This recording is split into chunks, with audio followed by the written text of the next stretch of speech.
Le naufrage du Titanic est l'une des catastrophes les plus célèbres et les plus tragiques de l'histoire, mais il y a une chose qui a été cachée au grand public. Tout a commencé. Au-dessus de cette histoire plane encore un ciel d'encre, lourd de pluie et de présages. Pour comprendre l'ampleur de la tragédie du Titanic, il convient d'abord de revenir sur celles et ceux qui en ont écrit l'histoire, parfois au prix de leur vie.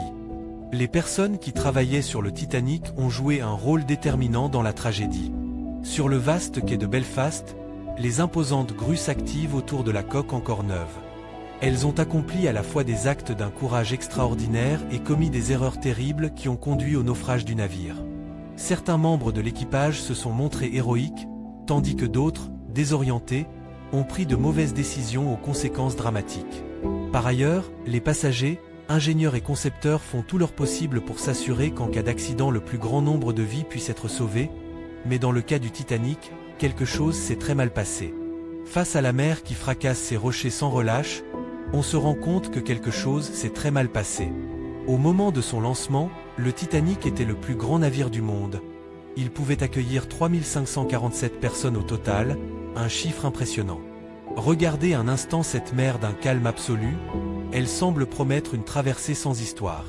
Heureusement, lors de son voyage inaugural, le navire comptait moins de monde. Selon les données officielles, 2224 passagers étaient enregistrés. Le point le plus révélateur est le suivant. Le plan initial prévoyait 48 canots de sauvetage. Les propriétaires du paquebot exigèrent toutefois que ce nombre soit réduit à 20. Chaque canot pouvait embarquer environ 60 personnes. Un simple calcul montre donc que seulement 1200 personnes auraient pu être sauvées, soit un peu plus de la moitié des passagers. Pourquoi ne pas avoir installé davantage de canots ? La raison officielle avançait qu'il prendrait trop de place sur le pont, bloquerait les passages et gâcherait la vue sûre. Cette tragique erreur a pourtant changé la réglementation maritime.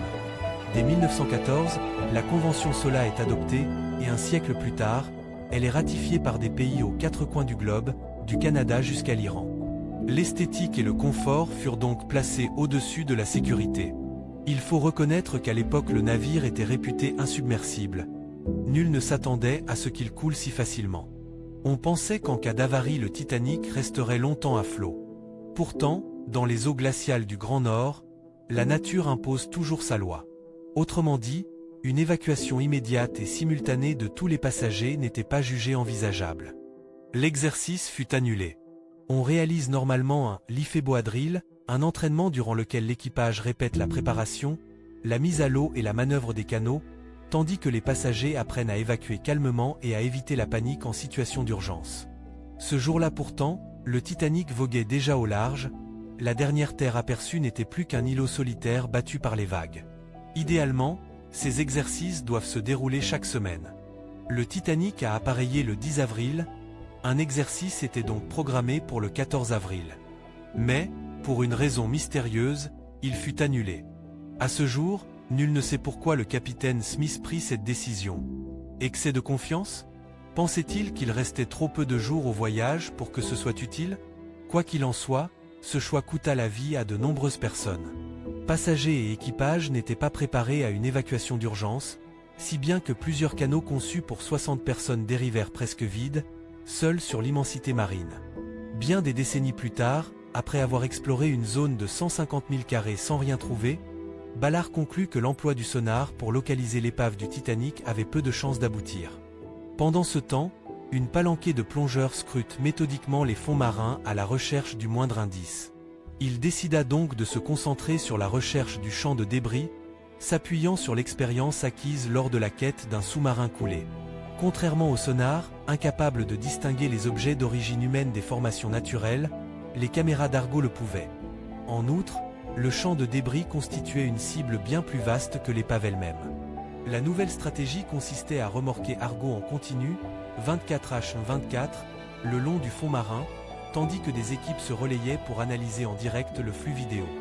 Dans la brume glacée des quarts de nuit, les projecteurs transforment le pont du navire en clairière fantomatique. Pendant plusieurs semaines, Argo ne révéla que des reliefs naturels. L'échéance de 12 jours approchant, l'équipe manquait de temps, quand les images commencèrent à montrer des débris manifestement artificiels.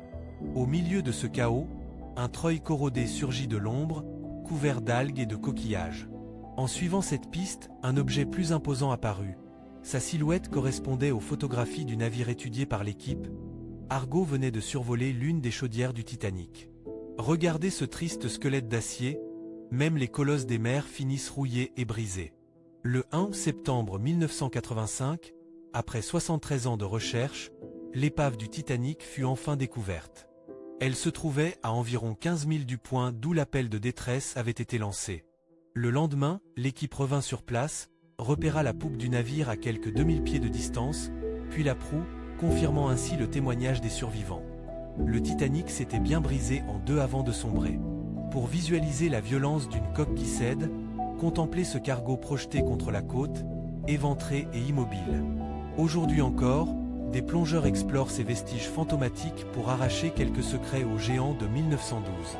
En surface, des scientifiques recueillent l'eau saturée de bactéries mangeuses d'acier, afin de comprendre la corrosion fulgurante qui dévore la coque du Titanic.